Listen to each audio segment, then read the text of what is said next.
Support WrestleTalk! It is all out predictions time. Hello, you're watching WrestleTalk's prediction show. I'm El Fakador, Laurie Blake, and I'm joined by Mr. Davis and Luke Warm Luke Owen. Now, gentlemen, I know things are particularly fraught between the two of you right now, and that's not something that can necessarily just be easily packed away in order to predict all out. But I am here to mediate, for I believe that the job of guessing which oiled up man in teeny tiny trunks is going to win a match is far more important. It transcends the petty squabbles of mortal men. It is a vital work, heroic even, and it is our duty to God, the universe, and Tony Khan, God bless Tony Khan, to do it. Because nature can be lethal, but it doesn't hold a candle to man. Now, you've seen how bad things can get and how quickly they can get that way. Well, they can get a whole lot worse. So we are not going to fight anymore. We are going to pull together and we are going to find a way to predict this civilly. So I want none of your bickering. I want none of you winding each other up. I want no firings. I am looking at you, shoulder pads. I just want a good, clean game, guys. Do I make myself clear? Yes, El Fakador. Yes, Sensei. Yes, Sensei. Yes, Sensei. Also, can I just add one more thing? Luke Warm Luke Owen sucks dick. If you want Luke Warm Luke Owen to play by the rules, give me a yes, please. No, thank you. Yes. So you don't want to be played by the rules. You fell into my trap, you big dickhead. Now I'm going to call you a big dickhead. Damn it. I'm here to be impartial. I'm here to mediate. I'm above this whole WrestleTalk thing. I just want a good, clean game. Like I said, that is all I am after. Right, let's kick into the predictions because they matter a lot, because that will they're basically going to determine who's going to be the first ever Jam That Champion and win the Jam That Championship on Saturday's predictions for All Out. Right. Across your boobs? No. I'm doing the thing that they do with the title.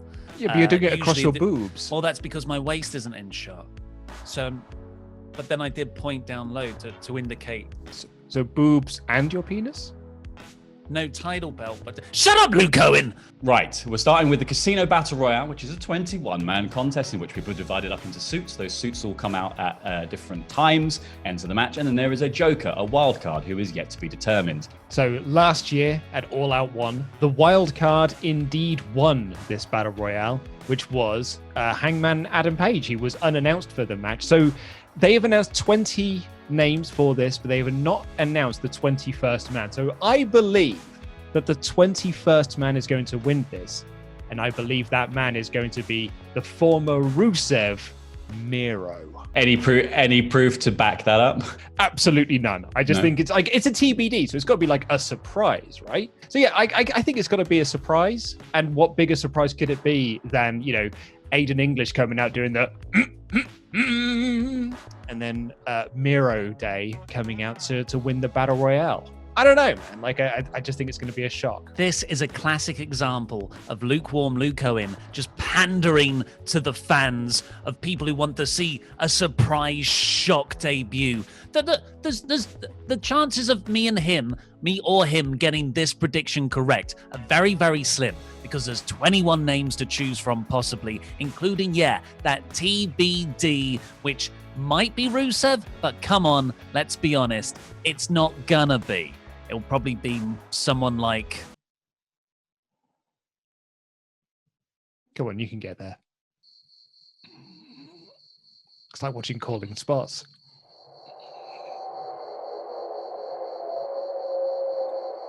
Find a name. Pick one. Eva Marie. Any name at this point. Who do you think is going to win, Mr. Davis? I think Pentagon Jr. is going to win. This plays into who I think is going to win in the main event. I think this is obviously going to be the person who will have a title match afterwards. Pentagon Jr. is one of the most talented guys in this promotion, yet he's sort of been lost in the lockdown shuffle because he hasn't been around because of travel restrictions or whatever. His Death Triangle act with Pac has been broken up, but now under Eddie Kingston's guidance, who is part of, this sort of fivesome of guys there, what a opposing force to go up against Moxley. Spoiler for my prediction later. And to have Eddie Kingston cut the promos on Pentagon's behalf. And a Moxley Pentagon match? Oh, yes, please. I'm also going with someone in that fivesome, but I'm going to go with Eddie Kingston himself. Ooh. Because I think he's going to work all the other guys. He doesn't want them to just get on the same page. He wants to be the king. Kurt Angle. From when I was... The time has passed. The time has passed. And it's time to move on because we're going to talk about the pre-show match now, which is the tooth and nail match between Big Swole and Britt Baker.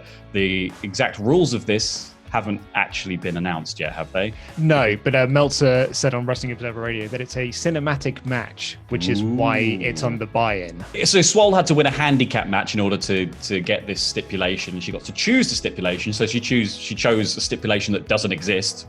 Brilliant play. But as she's already won a handicap match to get this match, and it's her home setup, that screams to me that Britt Baker is going to be walking out with the victory here, because Britt Baker, this is her kind of return to AEW proper. So, I think she needs the victory here to re-cement her in the women's division. I'm going for Britt Baker too. Yeah, she's returning from injury. She is, the biggest star in the women's division, really, because who else is there, unfortunately? I know Shida's the champion, but she's not really been pushed like that. Britt Baker, they put her in storylines. They make a big effort to make sure she's always featured. So yeah, Britt. I'm going Big Swole. Swole. I'm going to go for Big Swole here. She's the babyface. She's picked the stipulation. I think Britt Baker's going to get her comeuppance after this months-long feud. And I think it's going to be Reba that sort of causes Baker to lose here and for Big Swole to pick up the victory. Then we have a tag team match between the Young Bucks and Jurassic Express. Young Bucks.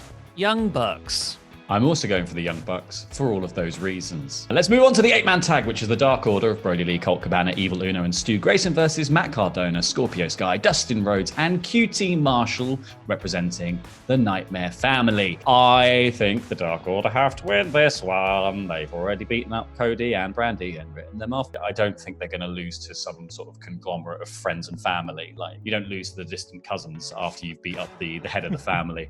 This is just more heat building for the Dark Order, surely, and then Cody's big return will be when they finally get their comeuppance, when you can lead the Nightmare Family properly to victory. But yeah, this is just to make the Dark Order look good. My prediction is, Luke Warm Luke Owen, could you just come a bit closer to the camera, please? Just a little bit closer to the camera. Yeah, come on. I'll tell you my prediction. A little bit more.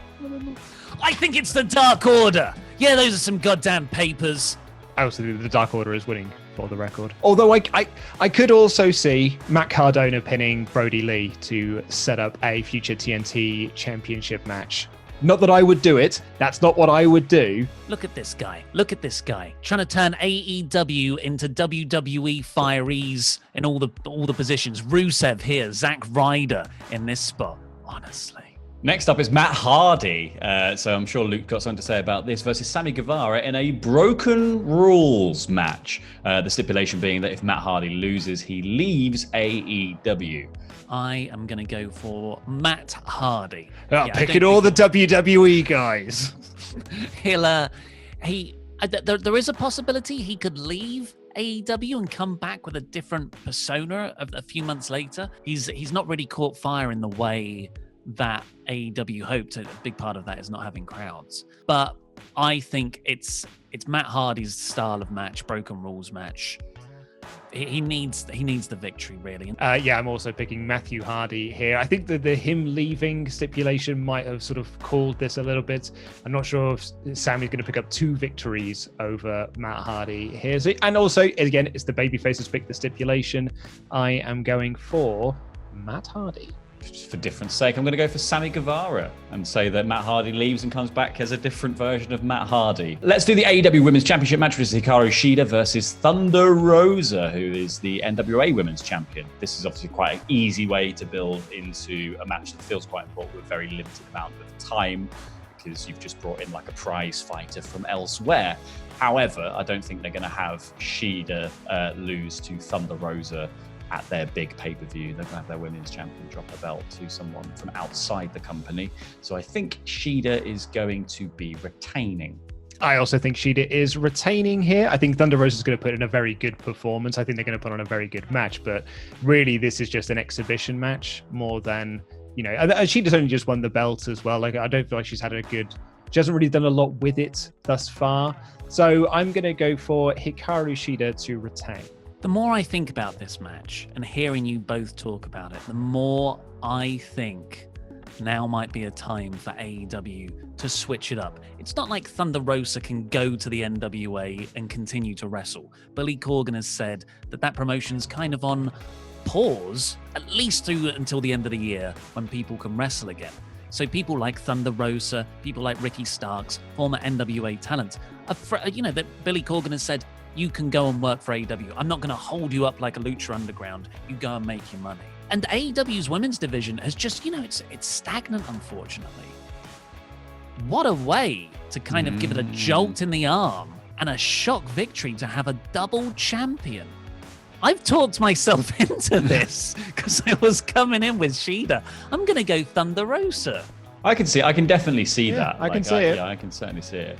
But I'm going to stick with Shida for now. Mimosa Mayhem. Let's talk about that, which is what happens when you mix a little bit of the bubbly with some orange juice. You get Chris Jericho versus Orange Cassidy in a match in which the only way to win is to tip someone into a tub of mimosa or a pinfall or submission. I mean, I wasn't on the AEW review when this match was announced, but it's fucking genius, right? Like it's you literally got orange juice and the bubbly. Like it's a drink. And now there's going to be like a vat of it. It's fucking genius. And I'm going to go Orange Cassidy to pick up the win here. My worry is, my like cynical worry of this match, however, is that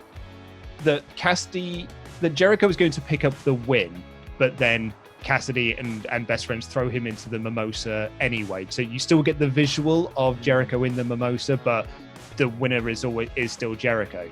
My hope, though, is that Orange Cassidy picks up the win by throwing Jericho into the mimosa, making him look stupid, and we can get the nice big babyface moments while the heel gets their comeuppance. All the stuff that Luke Warm just said, I'm predicting Cassidy as well. The only thing I'll add is sort of a way, Jericho can take the loss regardless, because, if it's not a pinfall or submission, it's the visual of being thrown into a vat of mimosa. It's fine. Like, it's a comedy loss. It doesn't really affect him that much and his momentum. But to help him out a little bit more, if a certain Mike Tyson made an appearance at the All Out pay-per-view to set up that program again, pick that back up, and you can build to that Jericho-Tyson match in whatever guise it takes for Full Gear, if that's still a thing. I could see that happening. Yeah, I mean, I think it's fairly obvious that Jericho is the one to be going into the vat of mimosa. Him whinging that he's gone in is great television, and I can't really see Orange Cassidy even particularly caring if he fell in. So it wouldn't make much difference. I think I have to go with Cassidy picking up the victory through chucking Jericho in. Right, the AEW Tag Team Championships, which is Hangman Page and Kenny Omega versus FTR. Now, Page has been kicked out of the Elite for costing the Bucks a title opportunity, so it seems only right that Kenny and Page are going to fall apart here because they're not exactly friends anymore.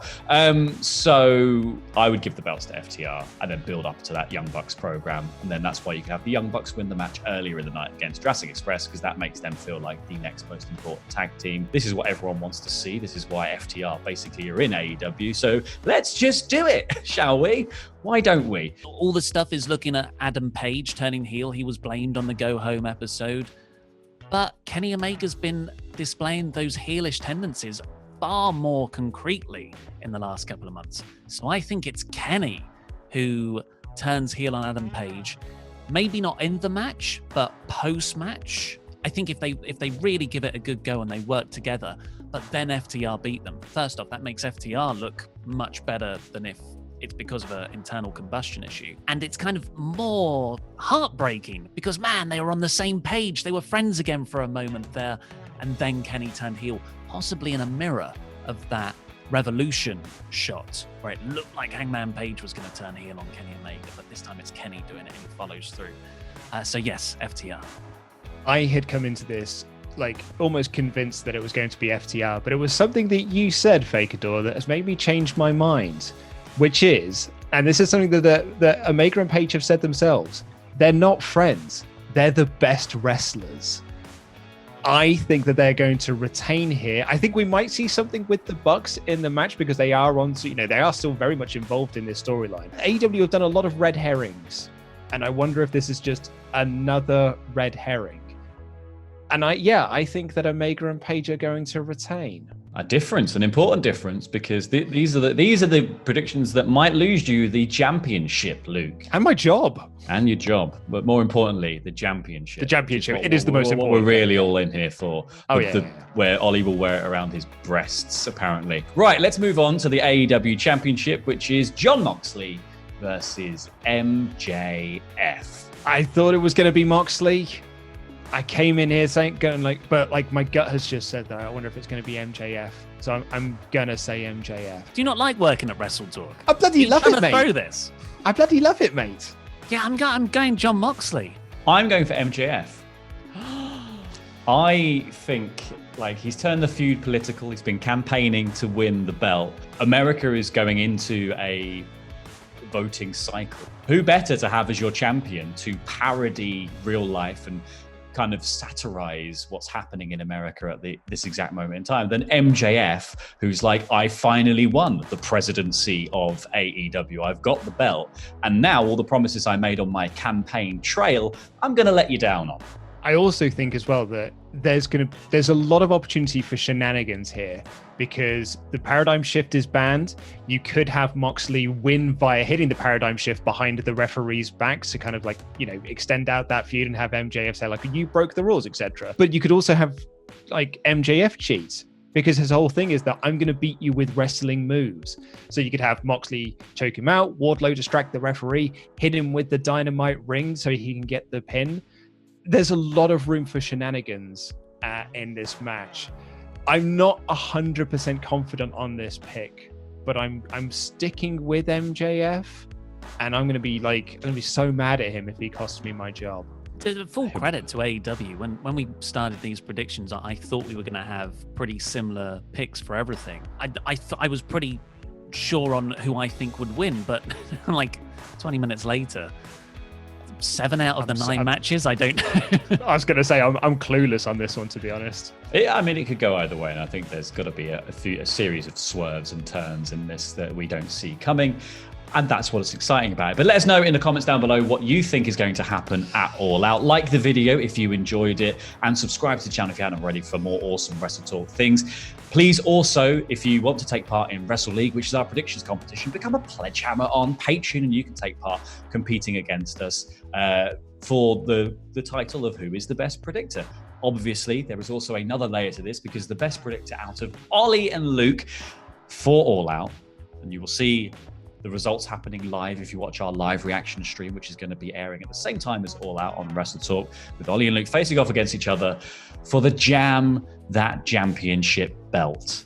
Ollie doesn't have to leave, I don't think, if he loses, but if Luke loses, he also loses his job. He's in the Matt Hardy position. So it's tense.